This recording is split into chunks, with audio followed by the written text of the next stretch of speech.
Date മാറി. മലയാള സിനിമയുടെ shooting date നീട്ടിവെക്കുന്നത് പുതിയ വാർത്തയല്ല. സൂപ്പർ താരങ്ങളുടെ തിരക്ക് മൂലവും സ്ക്രിപ്റ്റ് പൂർത്തിയാകാത്തത് മൂലവും സംവിധായകന്റെ അസൗകര്യം മൂലവും അങ്ങനെ പല കാരണങ്ങളാൽ അനൗൺസ് ചെയ്ത സിനിമയുടെ ഷൂട്ടിംഗ് നീട്ടിവെക്കാറുണ്ട്. ഇതാ മലയാള സിനിമയിൽ ഒരു പുതിയ ഡേറ്റ് മാറി. മമ്മൂട്ടിയെ നായകനാക്കി രഞ്ജിത്ത് സംവിധാനം ചെയ്യുന്ന സിനിമയുടെ ഡേറ്റാണ് മാറിയിരിക്കുന്നത്. ഇനി ഈ സിനിമയുടെ ഷൂട്ടിംഗ് നിശ്ചയിച്ചതിൽ നിന്നും വൈകിയെ തുടർന്നു. മമ്മൂട്ടിയെ നായകനാക്കി രഞ്ജിത്ത് സംവിധാനം ചെയ്യാനിരുന്ന സിനിമയുടെ ഷൂട്ടിംഗ് നീട്ടിവെച്ചതിനെ തുടർന്ന് മമ്മൂട്ടി ഈ ഡേറ്റ് സംവിധായകൻ ശ്യാംധറിന് നൽകി. പൃഥ്വിരാജ് നായകനായ സെവൻത് ഡേ എന്ന സിനിമയുടെ സംവിധായകനാണ് ശ്യാംധർ.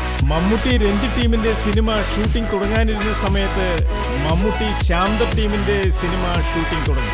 രാകേഷ് നിർമ്മിക്കുന്ന ഈ സിനിമ ആൻഡോ ജോസഫ് ഫിലിം കമ്പനിയാണ് വിതരണം ചെയ്യുന്നത്.